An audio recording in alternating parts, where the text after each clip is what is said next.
Bujang Dara Cik dan Puan, saatnya kita ikuti Hikmah Fajar bersama Ustadz Utrianto, pendidik dan bina mental di Loka Rehabilitasi BNN Batam dan anggota Persatuan Mubalik Batam.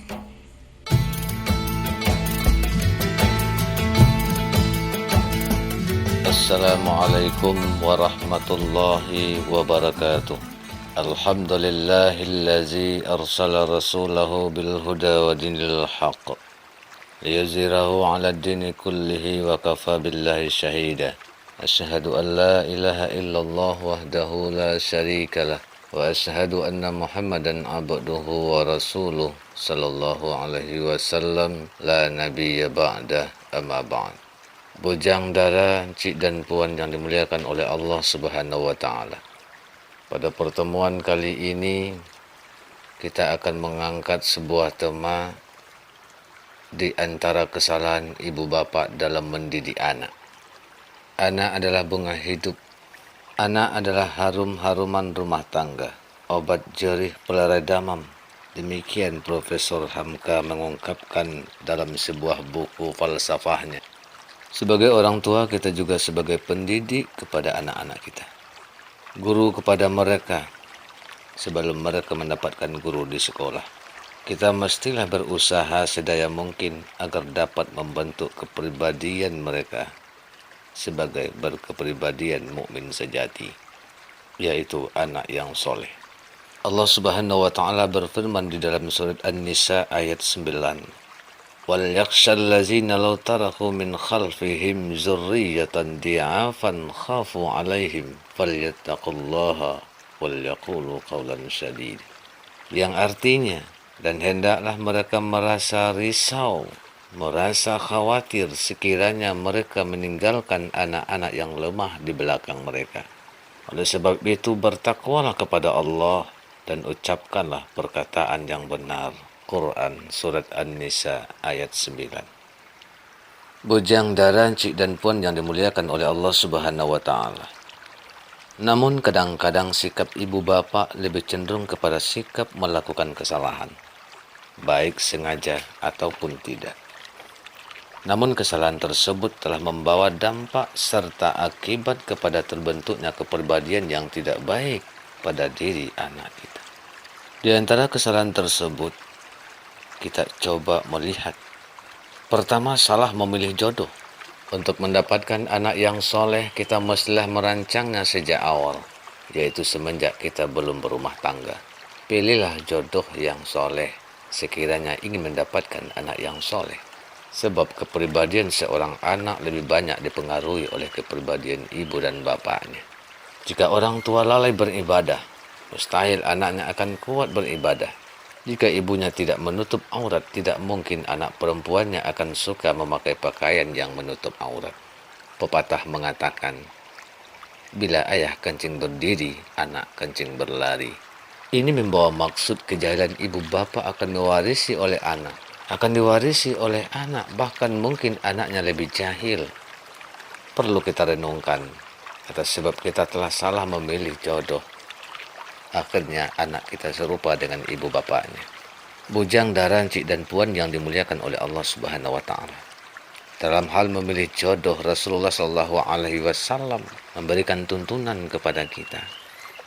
Rasulullah Shallallahu alaihi wasallam bersabda, "Tunkahul mar'atu li arba', limaliha wa lihasabiha wa lijamaliha wa lidiniha fazfar bizatid din tarribat yadak."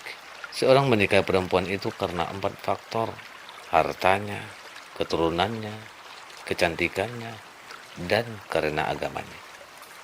Maka utamakanlah agamanya, niscaya engkau akan bahagia. Hadis riwayat Bukhari Muslim. Saya ditanya oleh jemaah, "Ustadz, kenapa dikatakan kita salah memilih jodoh? Padahal jodoh itu kan sudah Allah tentukan." Benar, jodoh itu di tangan Allah. Tapi Allah sendiri telah memberitahu kepada kita bahwa innallaha la yughayyiru ma biqaumin hatta yughayyiru ma bi anfusihim. Sesungguhnya Allah tidak akan merubah nasib suatu kaum sampai akhirnya kaum itu sendiri yang merubahnya. Surat Ar-Ra'd ayat 11. Berarti Allah tidak akan memberi jodoh yang baik kalau kita tidak berusaha mencari dan memilih yang baik pula.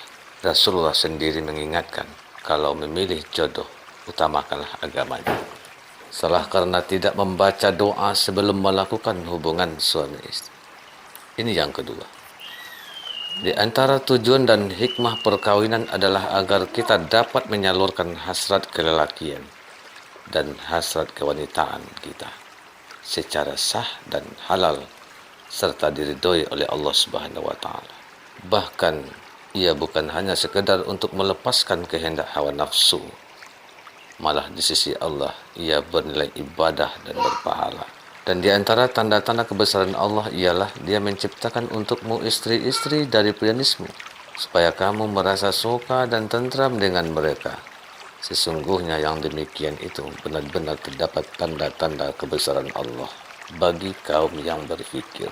Jadi ketika berhubungan dengan suami istri, hendaklah kita membaca doa dan memperhatikan adab-adab yang sudah dijelaskan oleh baginda Rasulullah SAW. Yang ketiga, salah memberi nama. Nama menunjukkan jati diri seorang umat, bangsa dan keturunan.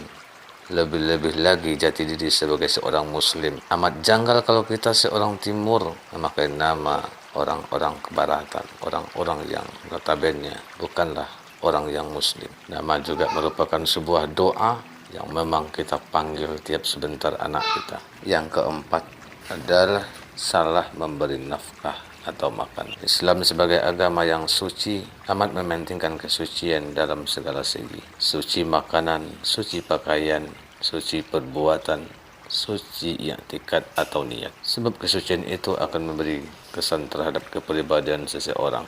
Suci yang dimaksud bukan hanya suci pada lahirnya, tetapi juga suci pada batinnya. Misalnya baju, suci lahirnya, yakni suci dari segala kotoran dan najis. Ya ayuhan nasu kulu mimma fil ardi halalan thayyiba. Wahai manusia, makanlah olehmu apa yang ada di bumi yang halal lagi baik. Falyanzuril insanu ilal ta'am. Maka hendaklah manusia itu memperhatikan apa yang akan dimakannya. Bujang dan cik dan puan yang dimuliakan oleh Allah Subhanahu wa taala. Di sini Allah Subhanahu wa taala sangat menekankan perkara yang halal dan yang baik pada makanan yang kita makan. Sebab pengaruh halal dan baik itu sangat besar sekali kepada yang makannya. Sekiranya yang kita makan itu halal, maka ia akan membawa keberkahan di sisi Allah Subhanahu wa taala. Apabila makanan itu diproses menjadi energi, tenaga, maka energi itu juga akan berkah. Sehingga orang selalu memakan makanan yang halal, baginya ringan untuk melakukan ibadah. Kakinya ringan untuk melangkah ke masjid. Salat yang dilakukannya sehari-hari baginya suatu kenikmatan. Yang kelima, salah karena tidak memulai pendidikan agama kepada anak sejak kecil. Pendidikan agama sangat penting kepada anak-anak kita, yang memang harus kita berikan sejak dini. Kemudian yang terakhir, salah karena tidak membiasakan diri mendoakan anak. Doakan anak kita setiap hari. Doakan mereka kepada Allah Subhanahu wa taala. Ud'uni astajib lakum. Begitu juga Nabi Ibrahim alaihissalam mendoakan anaknya bahkan sebelum dia mendapatkan anak. Rabbi habli minas shalihin. Wahai Allah Tuhanku, jadikan anak-anak keturunanku anak-anak yang soleh. Pujang darah cik dan tuan yang dimuliakan oleh Allah Subhanahu wa taala. Demikianlah yang dapat saya sampaikan. Banyak maaf. Billahi taufiq wal hidayah. Assalamualaikum warahmatullahi wabarakatuh. Baru saja kita ikuti Hikmah Fajar bersama Ustadz Utrianto, pendidik dan bina mental di Loka Rehabilitasi BNN Batam dan anggota Persatuan Mubalik Batam.